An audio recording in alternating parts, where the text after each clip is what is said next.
Fala Marujada, beleza? Sejam bem-vindos a bordo ao canal do Mestre Giba. Hoje vou fazer uma revisãozinha aí para quem vai prestar o Nesp aí, galera, de porcentagem, juros simples e juros compostos, tá bom? Então, bora lá. Tá certo, revisão Nesp para amanhã, hein, galera? Estão animados?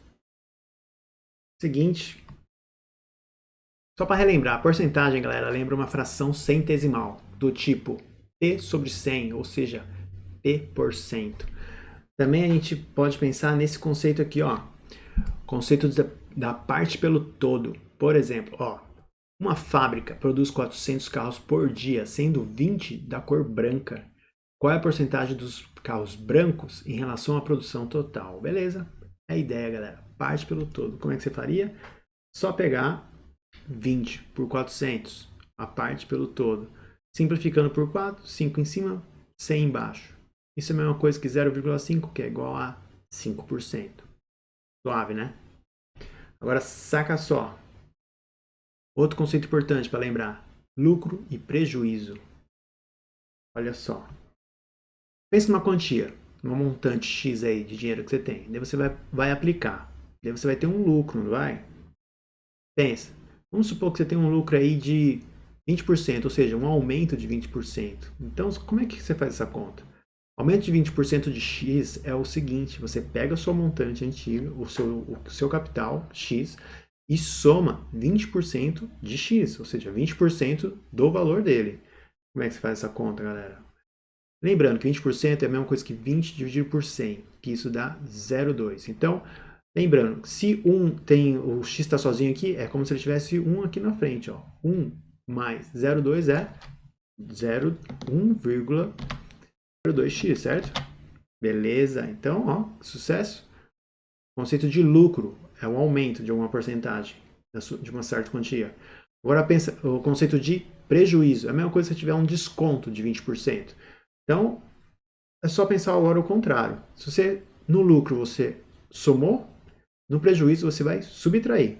Então, é só você pegar X, o seu valor, a sua montante, o seu capital, e te subtrair 20% de X, 20% do seu capital. Como é que você faz essa conta?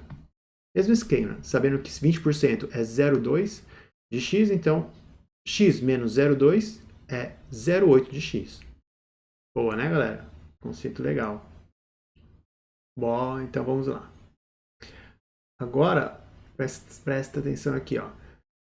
Conceito de juros simples. Pessoal, juros simples. O conceito importante dos juros simples é o quê? É juros sobre o seu capital inicial, tá bom? Juros simples é juro sobre capital inicial. A fórmula é o seguinte: capital é o capital final, né? Capital AN é igual ao capital inicial, o C0 aqui, vezes N, que é o período, I, que é a taxa de juros, e o seu capital. Então, olha só, melhorando essa fórmula aqui, que ela parece mais assim, ó. Capital final, ou montante, é igual ao capital inicial, vezes 1 mais NI. Porém, ó, como é que eu cheguei nessa parte aqui, nessa fórmula? Eu simplesmente peguei o capital inicial desses dois termos e coloquei em evidência, tá vendo? Coloquei em evidência, sobrou 1 e N mais I por cento. Se você fizer a distributiva aqui, ó, você volta para esse cara aqui, tá bom? Então, capital final ou montante, capital inicial, N é o período, tá? O período de aplicação, e é a taxa de juros. Normalmente ele vai vir só o I, tá? Ele não vai vir com esse I% aqui não, tá bom? Legal. Agora, galera, continuando a trabalhar aqui com o conceito de juros simples. Se você tem juros simples aqui, ó, é o capital final. Se você pegar esse capital inicial aqui e colocar ele para trás, como é que fica? Se você pegar esse capital e jogar ele para cá, menos, como é que fica? Capital final menos o capital inicial é o quê? É os seus juros acumulados, que normalmente a galera chama de J.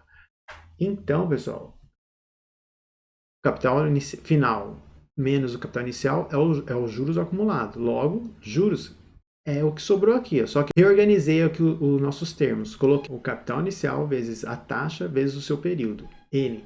Então, pessoal, a gente tem o nosso juro de um determinado período, o período T, tá certo? A fórmula é essa. Juros é igual a capital vezes taxa vezes tempo. Bom? Agora, observações importantes aqui. Ó. Bom, lembrando que T é a quantidade de períodos, né? É o nosso período. Primeira observação, não confunda a taxa de juros com juros. A nossa taxa de juros é o nosso I, tá, galera? E o nosso juros é o nosso J aqui, tá bom? Fique esperto. Segunda observação, juros simples, o saldo cresce, ou seja, a sua aplicação cresce em forma de PA.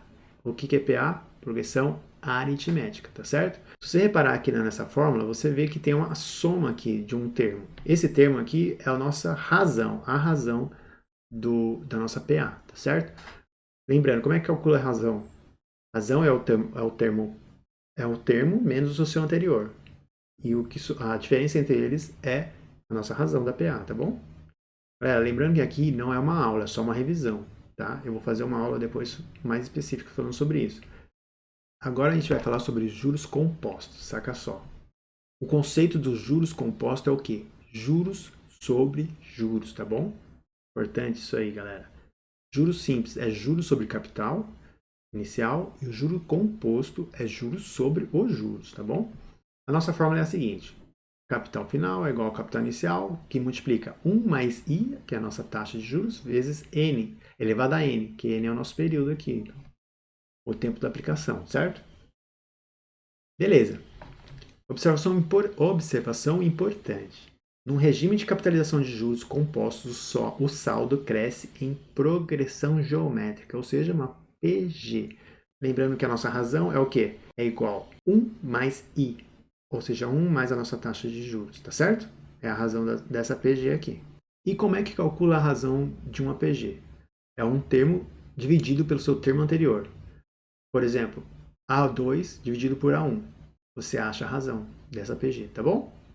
Legal, conceito importante que é bom gravar. Agora eu queria mostrar para vocês uma coisa importante. Como a gente consegue representar os juros graficamente? Presta atenção. Se a gente tivesse, olha esse gráfico aqui, ó, período por capital. Aqui eu estou saindo por um capital inicial aqui. O juros simples, ele cresce linearmente. Então ele é representado por uma reta. Tá vendo aqui, ó? O crescimento dos juros simples é linear. Agora, os juros compostos, ele cresce exponencialmente. Olha só essa curva aqui. Ele é representado por essa curva aqui. Agora presta atenção. Olha que interessante. Esse ponto de intersecção aqui, ó, ele é representado pelo primeiro período. E olha que interessante.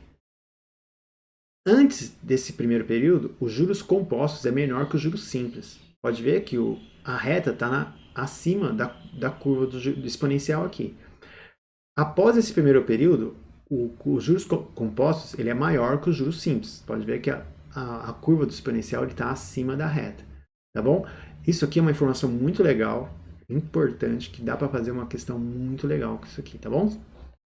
Agora eu vou mostrar dois exercícios de juros simples e compostos de como cai isso na Unesp, tá bom? Bora lá.